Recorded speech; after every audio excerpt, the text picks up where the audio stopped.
strength they only get in life or death situations at will. With his eyes glowing with determination, Encrid reaches a chilling conclusion. He believes that the skill should be easier to activate in an actual life or death situation, which he can summon at will, basically. The ferryman looks down at Encrid with a saddened expression, declaring that the boy has completely lost his mind. He questions whether Encrid has considered the immense pain he will suffer from his actions. With an unbreakable will and a glowing aura, Encrid declares that he is willing to endure any amount of pain if it allows him to continue walking his chosen path. This is his final, resolute answer. After regressing, Rem informs Encrid that the training will not happen today. With a resigned expression, he tells his protege to stop his solitary efforts and get some rest. The tension from the previous scenes has completely vanished. Encrid, with an unwavering will, tells Rem that the training will work if he just presses his heart harder. Rem, with a look of utter horror, questions whether Encrid is asking him to end his life. With a chilling finality, Encrid calmly confirms that he is in fact asking Rem to kill him.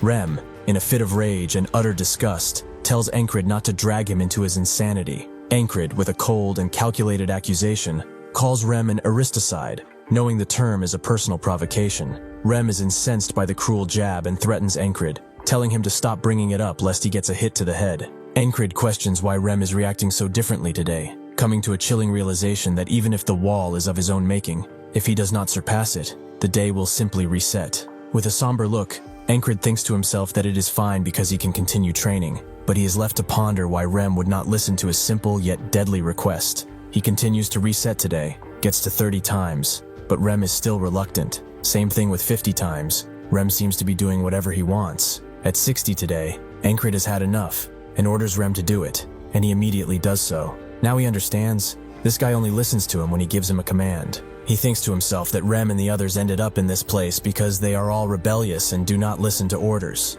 He didn't even bother with ordering them around because he did not think they would listen. But at one point, these bastards actually started listening to his commands. He would like to know why, but first he has to focus on learning the heart of the superhuman.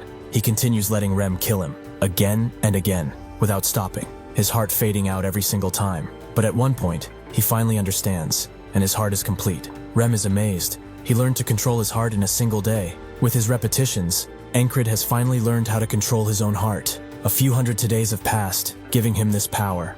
Encrid rushes in with his sheathed blade, his heart boosting his power so much that he makes an entire hill fall. The others are impressed, especially Ragna, who calls him strong. Rem wants to know two things: whether he is from the West, and if he is actually a hidden genius. Encrid responds with honesty, he is neither. With new power surging, Encrid is overwhelmed by agonizing side effects. He lies in his tent, his mind racing as he confronts the heavy, unexpected price of his latest acquisition.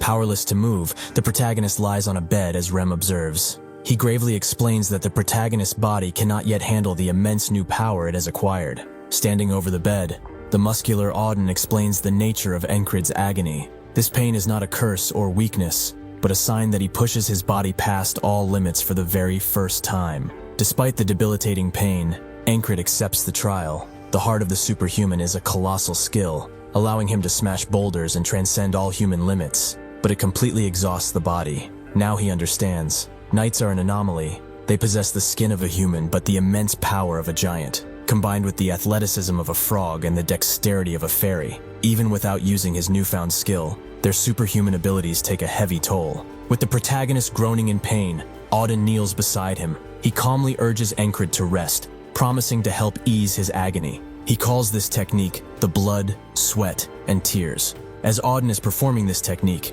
Encrid realizes this is his biggest wall yet.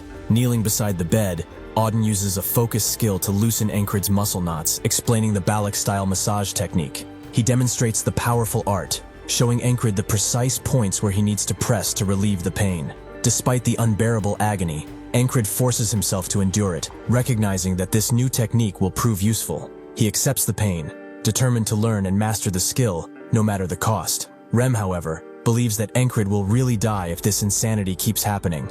As a bright sun shines overhead, Encrid reflects on his ordeal. His legs are still visibly bruised, a testament to the pain, but the muscle knots are gone, and he feels much better, proving Auden's technique really does work. Encrid, despite being advised to recover, struggles with the enforced rest, feeling his time is wasted. He resolves to at least maintain his weapons, reflecting a warrior's inherent need for readiness. Auden confronts Encrid, holding his sword. The protagonist offers a flimsy excuse about cleaning his weapon, but Auden's intense glare expresses his obvious displeasure. Krace offers to take Enkrid's weapon to clean it for him. The injured protagonist looks up in surprise at the unusual offer, as he rarely does anything for free, if at all. Krace is quick to reveal this to be a mere transaction.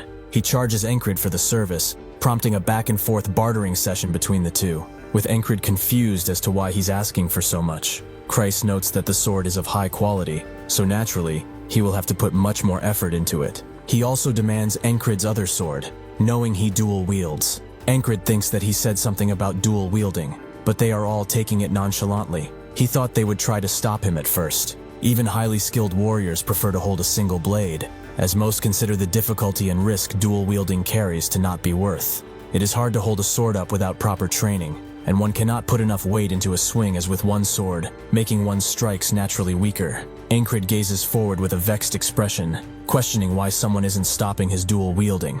Auden holds a devious smile. He asks Enkrid why he thinks he doesn't stop him. Jackson carves stones with a diligent expression and tells Enkrid that he is stubborn. Auden smiles and agrees, making Enkrid question if he truly is. Auden then states that Enkrid is stubborn and doesn't accept what they just tell him. Enkrid leans over. He tells Auden that he is not being stubborn on purpose. Ragna then asks if there is a particular reason for the dual wielding. Enkrid replies that it is simply because he wants to. Enkrid looks ahead, stating that using two swords at once felt natural to him. It's the same reason as to why he wishes to become a knight. He heard of a song, of Sir Peacemaker, and it lit something in him.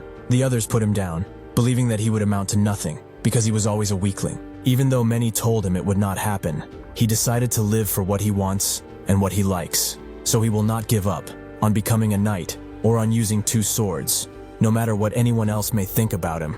Rem thinks that this man is different. Compared to himself, who had everything but threw them away, the man started with a single sword, yet continues to push forward. Rem states that he likes Enkrid for this reason. Ragna looks on, stating that he has a strange taste. Rem then tells Ragna not to worry because he hates the rest of them. Ragna then replies that he also dislikes the rest of them. Jackson feels inclined to agree, and even if he is a man of God, Auden feels the same. They start bickering amongst each other for this reason, but seeing how bored he is, Axon invites Enkrid to train, stating that they can train if he's bored with wasting time. Enkrid responds saying that Auden told him to stay still. Jackson then agrees, telling him that he just has to use his eyeballs. He will be learning dodging sense next, which should be useful to him. Christ polishes Enkrid's blade, thinking that it looks as good as new. He overhears some men's conversation as he concludes that the main battle is taking longer than expected. One man states that neither side appears to be backing down. He then continues that Marcus is doing something, and that their battalion cut off their retreat. Another man then states that there is a new unit within the enemy camps. The men then conclude that it appears to be the ones who ran away after fighting them. Christ thinks this is not good. He needs more information, as clearly the Aspens are trying something new. Somewhere else, Jackson explains that evasion means seeing with your eyes and dodging. He says training the sense of evasion is about pushing your reaction speed to the extreme.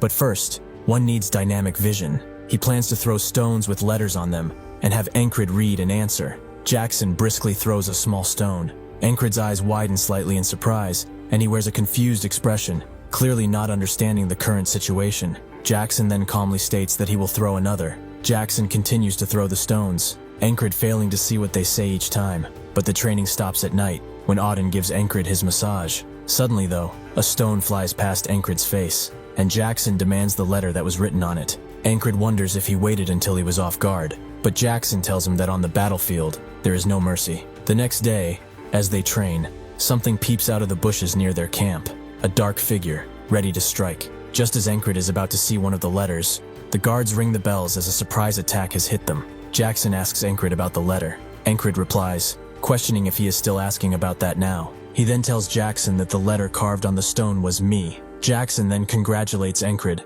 stating that he finally succeeded after making 40 me stones. Rem looks happy, shouting about an ambush and enemy troops. He asks where they are while looking around frantically. Encrid asks what is wrong with Rem, wondering if he has completely gone mad. Jackson replies that it is frustration since the captain was bedridden. He explains that Rem has not been able to duel with the mighty heart technique, and even after bullying the never-tried squad leader, it still was not enough for him. Men are shouting and asking why the enemy troops are not fighting, and why they are just gathering.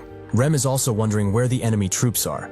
and where the giant and his toy are. One man notes that it appears the enemy only fired arrows and then ran. Another man replies that the border guards will catch the archer, so they have nothing to do.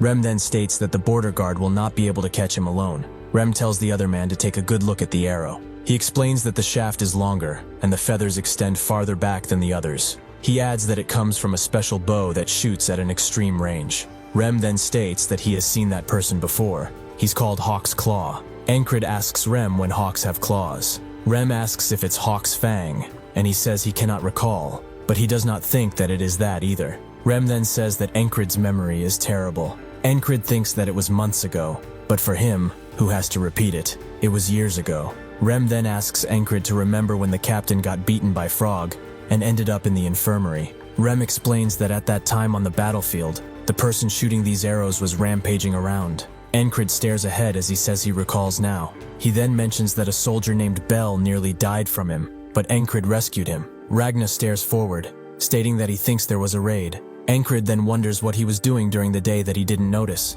He quickly takes it back, stating that he already knows what Ragna was doing. He then looks at his and says that he slept so much that his face is greasy. Ragna, sitting on a bed, thinks that more importantly, he has been thinking about Encrid's dual swords. He says Encrid needs to get his body more used to the two swords. Encrid asks if he has a method, and Ragna replies that he will explain it in a way that is easy to understand. Ragna looks at Encrid and says that from now on, he has two lovers. Rem is scared, telling Encrid if his fiancé hears that, he is dead. Encrid then replies that she is not his fiancé. That night, Encrid goes to sleep with his blades by his side, confusing Esther, as now she has no place to sleep. She finds Encrid's attitude rather uncomfortable, but resigns with just sitting on his chest. The moment she does that though, another ambush happens, waking Encrid up, but not Rem, as he knows they won't catch him. Esther, mad that he did this, begins attacking Encrid, but Krace seems the only one concerned about the raids. As Encrid's training continued, waves of arrows kept hitting the camp, again and again, without them able to find the perpetrator, no matter how hard they looked. Encrid finally manages to read all the thrown letters, making up the sentence, "Crazy barbarian." Rem immediately wants to fight Jackson, but Encrid tells him that he's the one who always picks a fight, and just shrugs. Krace overhears another set of border guards, who say that the attacker slipped by again, leaving no trace behind. The damage is small now, but if it keeps going, the bodies will pile up, so why is Command not doing anything? He didn't want to step up and get in trouble, but now he has no choice. He goes up to Encrid and notes that he has an idea to suggest a plan to High Command. An agitated commander declared the Aspen enemy forces were nothing but a tease and suggested they should simply charge right at them. Another commander immediately questioned the suggestion, asking how they could be sure it was not a trap. A third person then asked whether they should just continue to take the constant attacks, while Marcus sat silently observing the bickering commanders. Marcus thought there were no useful opinions to be heard from the bickering, sighing that there wasn't much more he could do there. He reflected that while fighting in battle was his strong suit, he was not good at dealing with this kind of situation. A shifting sound accompanied the entrance of the ferry commander, who apologized for being late, prompting Marcus to ask what had taken her so long sternly. The ferry commander revealed that Encrid, the leader of the Lunatics platoon, had asked for temporary operations control, while also proposing new tactics. Marcus asked whether Encrid was the type of person who would come up with anything decent, to which the ferry commander replied that the specifics of the plan actually came from one of Encrid's men, Krace. A commander asked what Encrid's plan was, to which the ferry commander took a moment before beginning her explanation, revealing that the proposal involved. After hearing the plan, Marcus paused in consideration before deciding it was not bad. He then roared a command that they would go with the plan and ordered all men to prepare to march. Marcus continued, declaring that the Lunatics platoon would now go hawk hunting. As the platoon moved across the rocky terrain, a member of the Lunatics platoon remarked that he thought the mission sounded fun. A shifting sound was then heard as Rem, looking highly agitated, asked why they were not in pursuit and were instead traveling inside enemy lines. Krace replied that they were not following the Hawk's Claw, but were instead making him come after them. Encrid explained that the Lunatics platoon would temporarily act as guerrilla forces. If they kept striking the enemy's rear echelon troops, the enemy would similarly send forces to get them. Rem questioned if that meant the Hawk would be there, to which Krace replied that he would, if everything worked out. Krace added that even if they did not manage to lure the Hawk, they would still inflict damage upon the enemy. Rem exclaimed that the plan was seriously convoluted, but Krace cut him off, stating that he knew Rem was simply stupid, but this complicated maneuver was for the best. Rem's eyes immediately widened, demanding to know what Krace had just said. As an incensed Rem glared, Enkrid stepped in. Rem, his face still conveying fury, ordered Krace to consider himself lucky and to watch his mouth. Enkrid asked how far away they were from their destination. A moment later, Pin happily exclaimed that she thought she could see it. Enkrid reflected that the key to the plan was high mobility, allowing them to strike and retreat quickly. For that to work, an experienced ranger who could find safe paths was a must. Enkrid continued thinking that he had asked command for reinforcements, and as a result, Pin had joined their platoon as a new squad leader. Enkrid asked Pin why she had to fully join their platoon, questioning if a temporary assignment would not have been enough, to which Pin simply replied that she had her own reasons. Enkrid looked up with confusion, prompting Pin to explain that she was now in an awkward spot because she had joined his squad, adding a sarcastic, "Thanks for that." Pin then stated that Enkrid could repay her in the future, instructing him to make the repayment good. Enkrid asked if Pin was still talking about the repayment, as Rem intervened, warning Enkrid to watch himself because he had a fiancée. Enkrid quickly denied the claim, stating that the woman was not his fiancée. A low sound of movement accompanied their arrival at the enemy camp, which was comprised of numerous tents and wooden structures spread across the open ground, and the platoon began the task of observing and stalking the area. Pin ordered the group to lower themselves, stating that she could see the enemy's base. Krace then added that they needed to escape if things went wrong, explaining that since he could not fight, they should leave him behind so a few others could go, and before Krace could finish his thought, Rem jumped in with a battle cry, screaming as he charged down the hill, threatening to kill anyone who got in his way. As Ragna prepared to swing a weapon, he declared he would see how stable Enkrid's form was. Enkrid stared back, realizing the action was meant as a test. While they descended rapidly down the rocky terrain, a loud swish of air and debris followed their movement, and Enkrid thought to himself that even there, his training was continuing. The guards at the enemy camp looked on in confusion as Rem happily shouted as he approached and greeted them. One guard questioned who Rem was and asked his comrade if he knew the man. The second guard replied that he did not, then asked his comrade if he didn't know him either, beginning to question who Rem was. Rem immediately attacked, launching a projectile that struck the guard directly in the head with a sickening impact, causing blood to splatter everywhere and the guard to fall back. The remaining guards screamed as Enkrid and Ragna landed and continued their swift movement down the hill. Powerful sound of movement followed Rem's kick, which had generated a cloud of debris that blinded the guard. Rem used this distraction, charging at swift speeds to put himself directly in front of the enemy guard. Enkrid watched the action, wondering what he was seeing, before realizing it was the quickest charge he had ever witnessed. He smiled, concluding that Rem still had skills he had not yet shown his protege. He really wants to learn this one. Other guards noticed the commotion and shouted in alarm, realizing the attackers were the Norelia enemy. They then raised the command to go and get the intruders. Enkrid shouted the command to fall back, declaring they were leaving before the enemy could regroup. As he retreated, Ragna expressed his disappointment, noting that he had not even pulled his sword out. As they fled the camp, Ragna rebuked Rem to read the room, stating that the opening attack was not his turn. Rem fired back, asking if Ragna wanted him to split his windpipe. Enkrid then firmly put an end to the squabble, reminding both men that they were still in combat, and there will be plenty of opportunities to fight in the future. As a pink-orange hue settled over the sky, the group attacked a second time as they raced down a steep rocky incline towards the enemy position. One of the enemy guards, having anticipated the attack, quickly threw a knife, shouting in recognition that it was the same intruders again. Enkrid recalled the training he received, thinking to himself that he needed to use his dodging sense, look with his eyes, and then dodge. Enkrid swiftly avoided the thrown knife. Jackson commented that it had taken Enkrid 0.4 seconds to see and avoid the attack. Jackson continued his attack with a sharp motion, declaring that Enkrid needed to lower his reaction speed to at least 0.1 seconds to be able to say that he had fully grasped the dodging sense. After the guard took a blow to the neck that caused him to grunt in pain, Enkrid questioned Jackson in astonishment, asking if he was counting the time. A powerful booming sound erupted as Auden appeared, warning the men that training was good, but they needed to focus on the mission at hand. Auden then added, with a quick sound of urgency, that the enemy forces were coming. Enkrid immediately agreed and declared they were leaving. Later that night, the guards began a chase as the enemy pursued Enkrid and his allies through the forest. As Auden carried him, Krace reflected that he had initially wondered if these lunatics could carry out the mission, but now he realized there was no reason to worry about them at all. Encrid declared they were heading further into the forest there. Rem followed, enthusiastically asking if they could just kill all the enemies. Encrid simply replied no, and urged Rem to come along. Encrid ordered Ragna to stay in formation, while Ragna, attempting to divert from the path, suggested the other way looked like a shortcut. Encrid abruptly cut him off. Kreis thought to himself that he didn't think Encrid would be able to lead the men this well, wondering if this was really the lunatics platoon that he knew. After a while of running, Jackson stated that the enemy had stopped chasing and suggested they set up camp right there. Encrid sat down, thinking that after realizing his platoon members followed his orders well from the today when he learned the heart of the superhuman, it had gotten a lot easier to control them.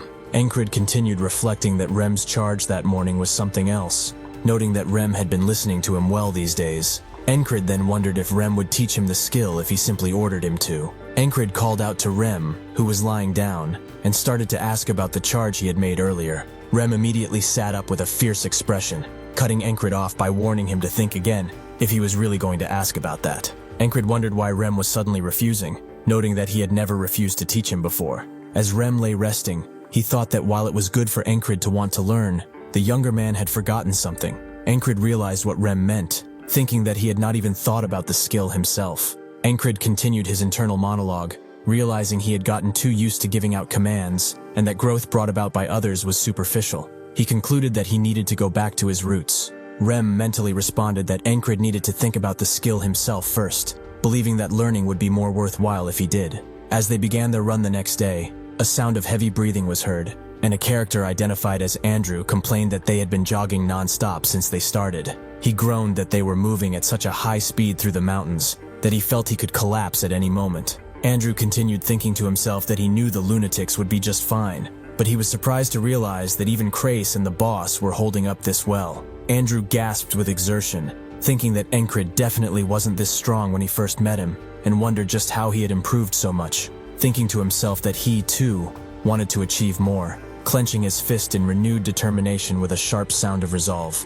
Andrew's guard, Mac, thought of Andrew, recalling that ever since he was dedicated to Andrew as a friend of the young man's father, he always stayed by Andrew's side in place of his friend, who had passed away with the fall of House Gardner. Mac continued his internal monologue, reflecting that Andrew had always seemed like a child, but not anymore. Mac concluded his thoughts, stating that just by looking at Andrew from behind, he could already feel what was about to come, the rebuilding of House Gardner. Encrid confronted Rem, stating that he had figured out how Rem performed his charge. Encrid continued that it was the heart of the superhuman, explaining that Rem strengthened his leg muscles to move forward explosively. Rem responded to Encrid's realization with a pleased smile, confirming that Encrid was correct and had truly figured it out. He affirmed that the move was indeed his heart of the superhuman skill. He urged Encrid to try now that he had figured it out. Encrid replied that he would try the move by himself.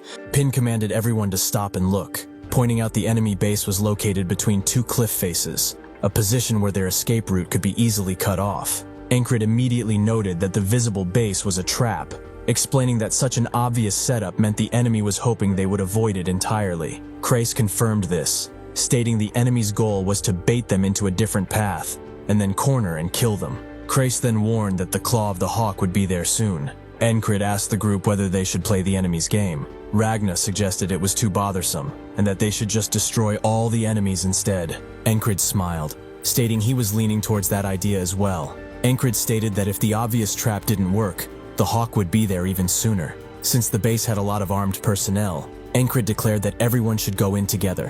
When Kreis asked in surprise if he had to go in as well, Encrid quickly told Kreis to stay behind. Encrid then commanded Pin, Andrew, and Mac to guard Kreis. With a sharp booming sound and a shout of "Let's go!" Encrid and the others immediately jumped into the canyon, descending swiftly toward the enemy base below. The Greyhound's commander walked through his camp, thinking that this was the last opportunity given to his unit. He realized their mission was to help the Claw of the Hawk hunt down the Norelia guerrillas that were destroying their rear ranks. The Greyhound's commander thought it was humiliating that they, the famed elite troops of Aspen, had been forced to back up because of a single, albeit talented soldier. He gritted his teeth, deciding that despite the humiliation, they must clear the task to rise back up.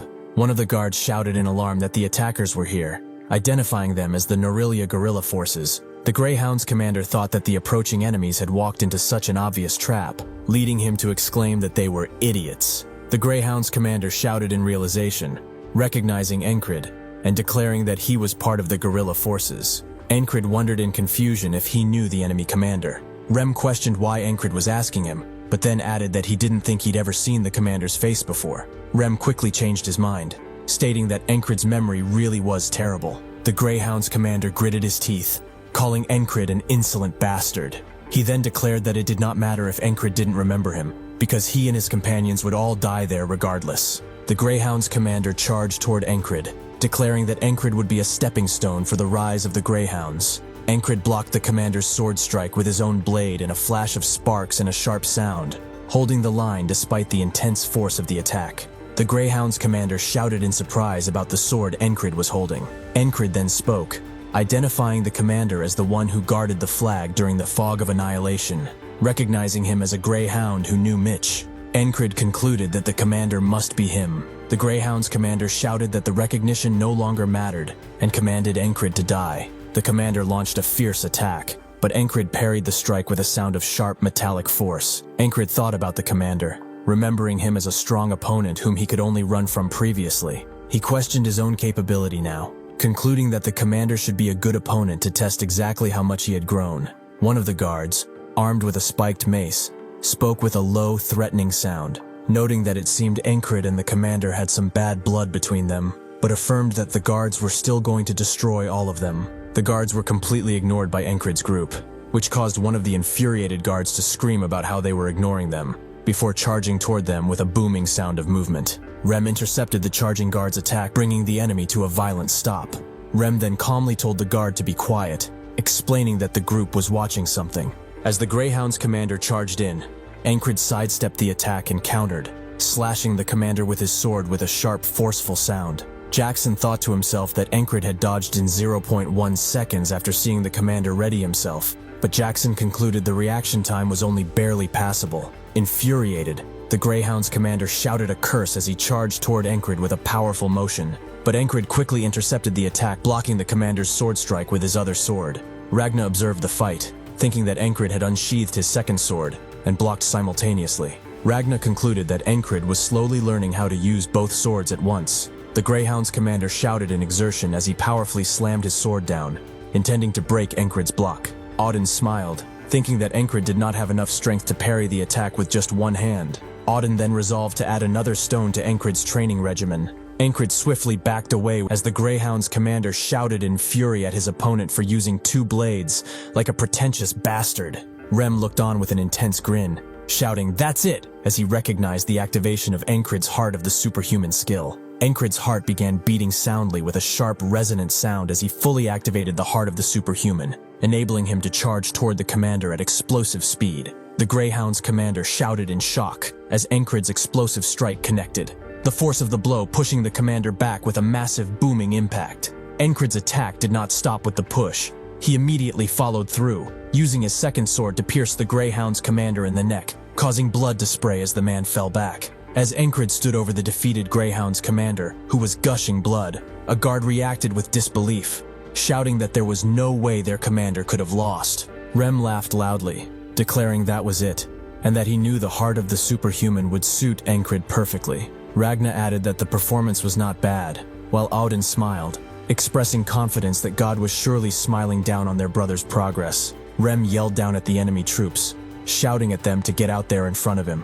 Rem grinned fiercely, declaring that his axe wanted to celebrate by tasting some blood. The remaining guards charged forward with a sharp sound of determination, shouting for their comrades to show the pride of the Grey Dog and to fight to the last man. Auden intercepted the charging guard's attack, bringing the enemy to a violent stop. Auden then shouted that he would answer the enemy's courage by sending him to the Lord's side. After Auden struck the enemy guard, causing him to grunt in pain and be knocked back with a jarring sound, Andrew watched and questioned in astonishment how Auden had blocked the attack barehanded without even getting a scratch, wondering what kind of muscles Auden had. Pin smiled playfully and asked with a curious sound whether Auden actually looked kind of useful too. Rem charged forward with a fierce expression, bringing his axe down onto an enemy guard's weapon in a sharp, clanging strike. After Rem struck the enemy's weapon, Ragna immediately followed with his own attack, striking the same enemy guard and sending him flying back with a grunt of pain. Rem yelled in disbelief, cursing Ragna as a mad, lazy bastard, and demanded to know if Ragna had been planning to slice him up too. After Rem accused him of attempted friendly fire, a guard shouted a command to die as he drove his sword down at Ragna, who remarked that it was a shame Rem had dodged the strike. Ragna then effortlessly dispatched an incoming enemy guard who charged at him, cleanly cutting the guard down with a swift motion. M cursed Ragna as a cocky bastard before Rem swiftly and powerfully attacked another guard. Ragna looked down on Rem and asking if Rem was scared now. Rem shouted at Auden, calling him a lump and telling him to inform his god that Rem would be sending him a friend. Auden smiled playfully, replying that the Lord says he doesn't need friends like that. Krace then shouted, asking if the two were seriously going to fight right then. The remaining guards seized the opportunity created by the infighting, shouting the command to encircle them while they were split from within. Amidst the enemy charge, a sharp, swift sound of movement was heard as Jackson appeared, eliminating all the charging guards instantly with a burst of thrown knives, leaving them bleeding and collapsed on the ground. Encrid told Jackson that there was no need to kill them all, noting that most of them were already wrecked anyway. Before Encrid could finish his thought, Jackson saw something coming from the forest and immediately reacted. As an arrow came flying in, Jackson moved swiftly, managing to block the incoming arrow with a sharp, explosive sound of impact. Encrid asked if they were here, and Jackson confirmed that they were, identifying the attacking force as the Hawk's Talon. Rem leaned forward, asking Encrid if he knew the difference between a sniper and a hunter, enthusiastically stating that hunters were way more fun than snipers, especially axe hunting, calling it awesome. Encrid looked on, questioning what Rem was trying to say. Rem stated that if one received a gift, one should give one back. With a swift, powerful motion, Rem then charged into the forest, leaving Pin behind to shout for him to wait. Pin looked on in concern, asking if Rem could act alone like that. Krace replied that Rem was not someone who would die off somewhere, telling Pin to leave him be. Andrew told Encrid that they should get out of there for now. He explained that the enemy main force might pursue them from over there, and if they stayed put, they would become the Hawk's targets. Encrid agreed with the necessity of leaving, declaring that they would use the best way to blind the enemy and get out. The enemy camp erupted in a massive fire, burning the structure down, as Encrid noted that this destruction seemed to have become a habit. As fire raged in the background, a cloaked figure sighed, noting the smoke. A nearby archer lamented that the enemy had slipped out of sight, then asked the Hawk's Talon what he intended to do next. The hooded Hawk's Talon replied to his subordinate, giving the simple command to pursue the enemy. As the group scaled the sheer rock face with sounds of climbing effort, Encrid thought that Rem acting alone wasn't planned, but acknowledged it was not a bad tactic. Encrid continued to think about the situation, noting that Rem was targeting the Hawk's Talon, who was in turn targeting the rest of them.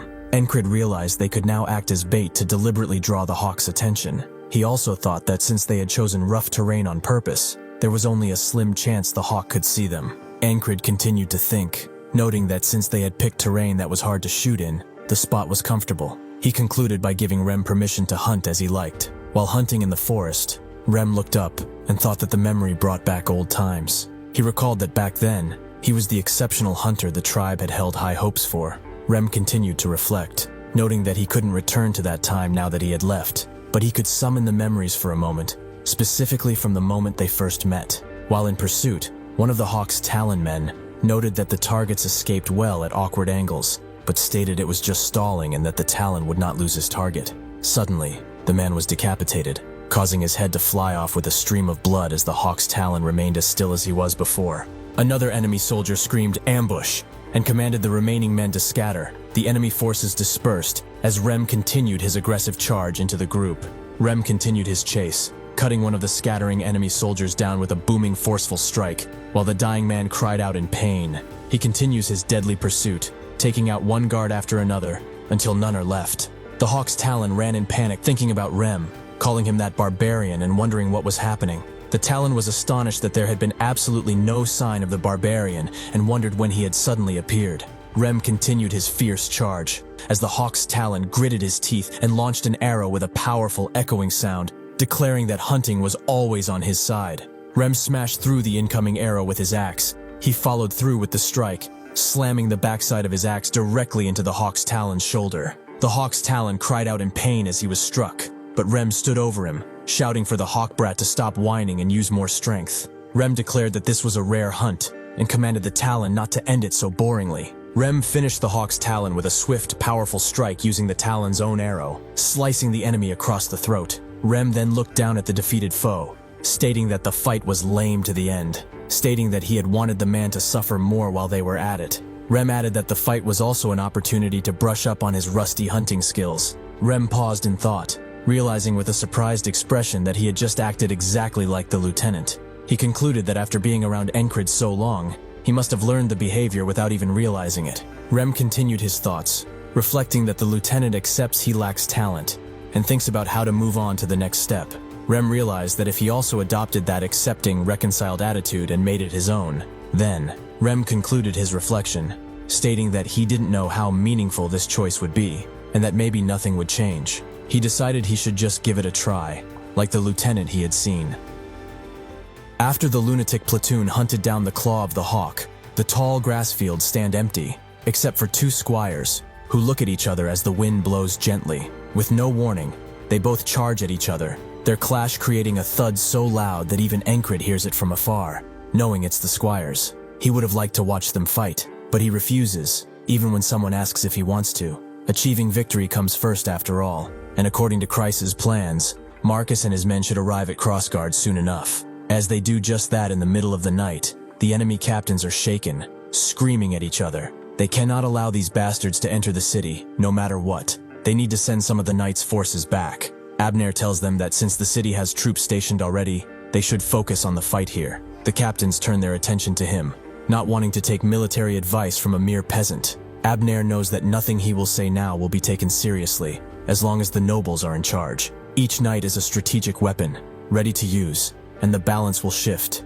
Even if a couple of them were to leave, the war would be over. He decides to return to the capital, as there is nothing he can do anymore. As the guards are looking out for the Norelia forces, they see that they have actually retreated, and this is all a part of Marcus's plan. They will pretend to attack, and once the Aspen sends people back, their knights will not hesitate to take advantage of this. With their forces dispersed, they won't be able to stop them no matter what. This plan allowed their forces to earn a gigantic victory. All of this, thanks to those damn lunatics. With this loss, the Aspen forces lost too much to continue the war. They requested an armistice by offering the lands around the tall grass fields as compensation, and Norelia graciously accepted. Spring had arrived, and with the flowers springing up, the long war against the Aspens was finally over. 10 days pass, and Encrid has returned to the border guard. Most soldiers have lost their discipline, only doing their menial tasks. But he cannot do the same, as he has many fights to think about, and many skills to hone. Suddenly, a soldier comes to him and asks if he could teach him, introducing himself as Paul, a lower-ranked soldier. Encrid had seen him around from time to time. He continued training just like him. He's pretty diligent and seems rather familiar. Encrid asks why him. He never taught anyone, and he can't give any good pointers. Paul didn't care about that. He just wanted him to be his teacher, and the determination on